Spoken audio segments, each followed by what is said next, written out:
It's always a delight to worship with you, those gathered here and also those gathered online. Our reading was such a long reading. If my reflection is going to be a little long, my apologies, I didn't have time to write a shorter one. God isn't explained, but professed, emphasizing that God is understood through faith, experience, and proclamation, rather than through empirical, scientific, cultural, or purely rational explanation. And this is highlighted in today's reading. Jesus sees a man born blind. And the first question Jesus hears, who sinned, this man or his parents?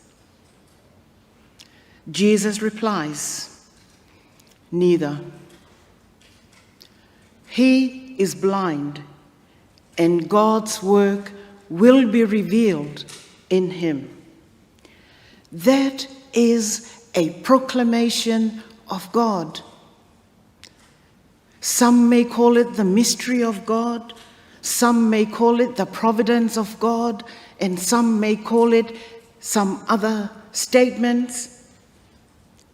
But that is a proclamation of God, because Jesus never explains God. He only focuses and does God's work. The first question, who sinned? Note the very end of the reading. Church leaders, you claim to see, and you are blind, and you are the sinner.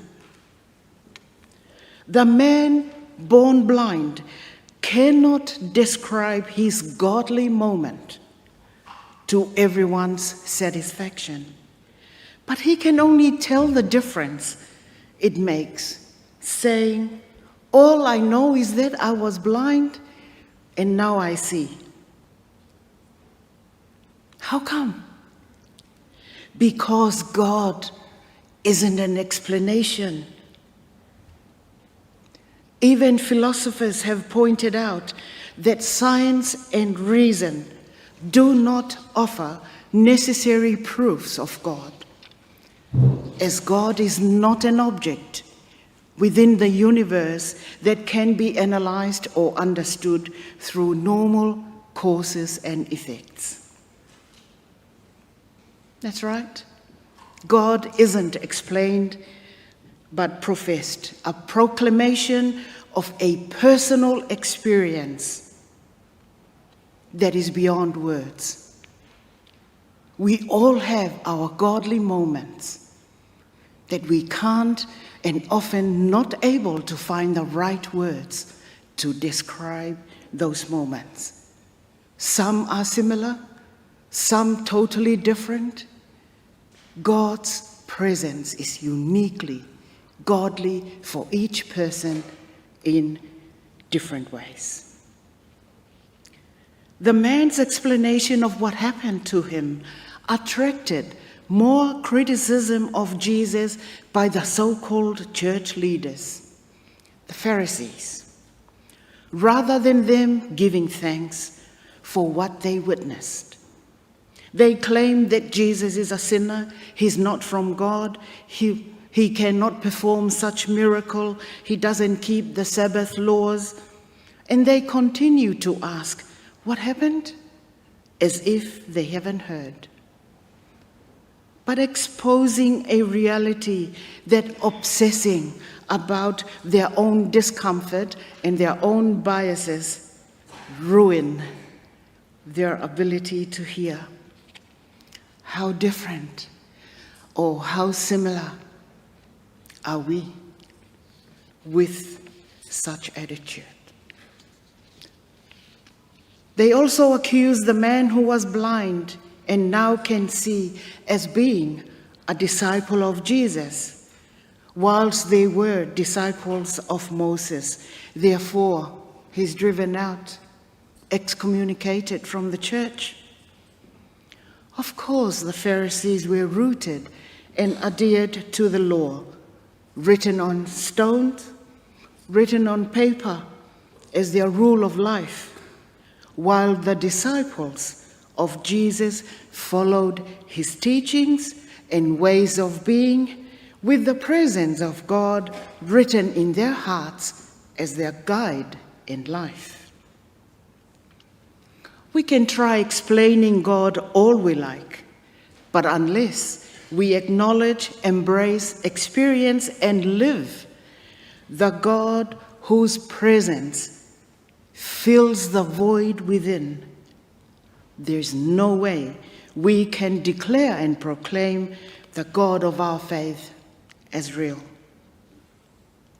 We are given here a key distinction between professing to know God intellectually and living in a way that aligns with experiencing God, suggesting that genuine faith is shown through action rather than words. God, that mystery, is the goodness in our way of being and living, uniquely different in each person. It's not a concept to be taught, analyzed, or intellectually explained. There are also two aspects in this narrative that are worth reflecting on: God's providence and the context of blindness. While others in the story see the man's blindness as natural evil, it must be due to someone's sin, Jesus refuses to explain or to associate the man's blindness with sin. This is Jesus affirming that the providence of God is unconditionally life-giving.